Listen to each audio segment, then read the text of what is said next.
반갑습니다. SRT 라이더입니다. 며칠 전 태화강 자전거 길에 대한 기사가 떴는데, 태화강 자전거 길이 죽음의 도로로 변했다는 기사인데요. 아름다운 자전거 여행길 30선에 선정됐던 태화강 자전거 도로가 왜 이렇게 되었는지 이야기를 해 보려고 합니다. 자전거 길이 죽음의 도로라니 뭐 아닌가?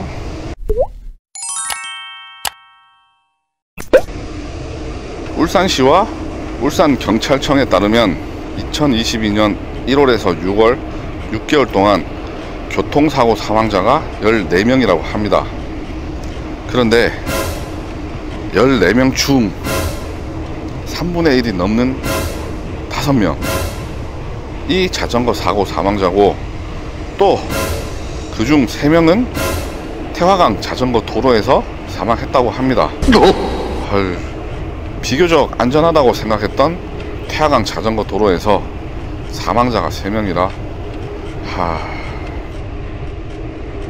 오늘 영상은 이런 상황이 왜 발생했는지에 대한 이야기를 해보려고 합니다.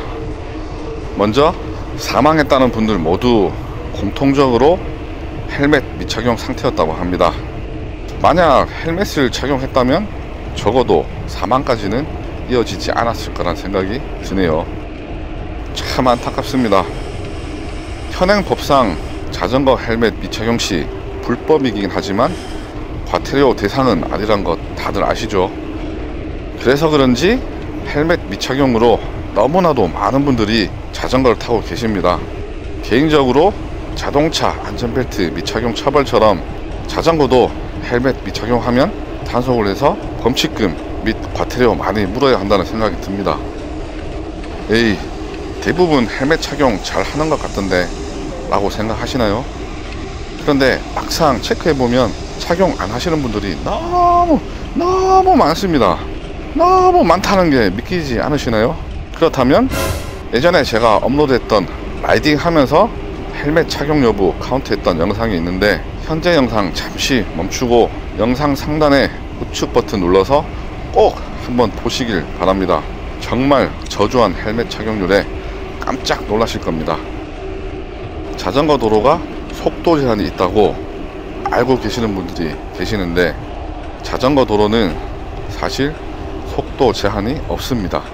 이러면 또 싸우자고 하시는 분들이 계시죠. 자전거 도로에 이렇게 20km로 표기되어 있는 건 권장 속도지 제한 속도가 아닙니다. 물론 사고 발생 시 속도가 20km 이상이면 과실 비율은 높아집니다. 차랑 똑같죠. 아무튼 자동차 사고 원인 1순위가 바로 과속이죠. 속도를 줄이면 분명 사고가 일어날 가능성도 줄어듭니다. 그리고 만약 같은 사고라도 속도가 빠르다면 더 큰 사고로 이어집니다. 안 다칠 사고가 다치는 사고가 되고, 조금 다치고 끝날 사고가 아주 크게 다치는 사고가 될 수도 있습니다. 자전거 속도 평속 40km 나오십니까? 고작 얼마 되지도 않는 속도라는 숫자에 자전거 도로에서 목숨 걸지 마세요.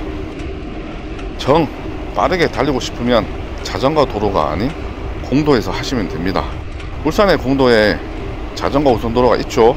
자전거 도로에서 다른 라이더와 경쟁하지 마시고 자동차랑 경쟁하시면 됩니다. 누가 더 빠른지. 라이딩을 하다 보면 분명 본인이 정상적으로 주행 중임에도 불구하고 반대편에서 아주 무리하게 추월을 하시는 분들 자주 봅니다. 특히 울산은 특정 시간에 무조건 볼 수 있습니다. 아주 그냥 단체로 자전거 길 중앙선 없이 2차선 다 씁니다. 추월하는 차선이 따로 없습니다. 2개 차로 모두 일방 통행하는 주행 차로가 되니까요. 못 있겠다고요? 이 부분은 제가 시간 날 때 영상으로 꼭 제작하려고 합니다. 아무튼 저도 몇 번이나 사고가 날 뻔했던 그 상황이 생각납니다. 특히 코너에 시야 확보도 되지 않는 상황에서의 추월, 생각만 해도 아찔합니다. 저기 위에 하늘나라 가고 싶으면 혼자 가세요. 선량한 사람 데리고 가려고 하지 마시고, 그 외에 보행자가 자전거 도로로 갑자기 뛰어들어 사고가 나는 경우도 있고, 갑자기 경공들이 자전거 도로로 뛰어들어 사고 나는 경우도 봤습니다. 이 부분은 저도 답답합니다. 라이딩 하시는 분들이 조심하시는 수밖에 없다고 생각합니다. 그리고 실제 태화강 자전거 도로에서 일어났던 사고인데, 야간에 3호다리 인근에서 전조등, 후미등 없이 내달리던 자전거끼리 사고가 나서 그중 10대 청소년이 사망했었던 사고가 있었습니다. 야간에 전조등, 후미등 없이 라이딩을 한다? 본인만 위험하면 상관없지만, 아니 상관이 있죠. 아무튼 다른 라이더들의 안전까지도 위협을 하죠. 이 부분도 저는 개인적으로 단속을 해야 하고 과태료, 범칙금 부과해야 한다고 생각합니다. 라이트와 후미등을 못 챙겼다? 당연히 야간에 자전거를 타면 안 되죠.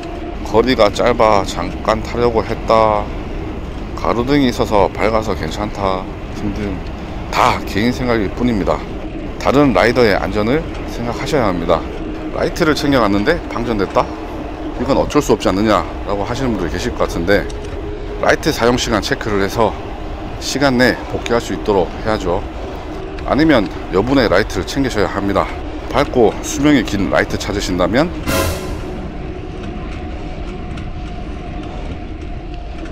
오늘 내용들 다들 잘 알고 계시는 내용들이죠. 사실 초등학생도 쉽게 알 수 있는 절대 어려운 내용이 아닙니다. 그런데도 잘 안 지켜지죠. 제 영상을 시청해 주시는 구독자님들은 잘 지키실 겁니다. 제가 사랑하는 울산 태화강 자전거길이 죽음의 도로라는 말에 가슴이 아픕니다. 건강해지기 위해 혹은 이동 수단으로 아니면 여행의 도구로 자전거를 타실 텐데, 자전거 도로에서 사망이라니요. 어떻게 하다 보니 원론적인 이야기만 하게 되었네요. 다음 영상에서는 태화강 자전거 도로가 왜 죽음의 도로가 되고 있는지, 구조적인 문제와 위험한 구간 포인트를 알려드리려고 합니다. 구독자님들께서 생각했던 위험했던 구간이 있다면 댓글로 꼭 알려주시길 부탁드립니다. 저라고 모든 위험한 구간을 알 수는 없기에 구독자님들의 도움이 필요합니다. 자전거 잘 타는 건 빠르게 타는 게 아니라 안전하게 타는 겁니다. 구독자님들의 안전한 라이딩을 기원드리며 지금까지 SRT 라이더였습니다. 시청해 주셔서 감사드리며 다음 영상에서 찾아뵙도록 하겠습니다.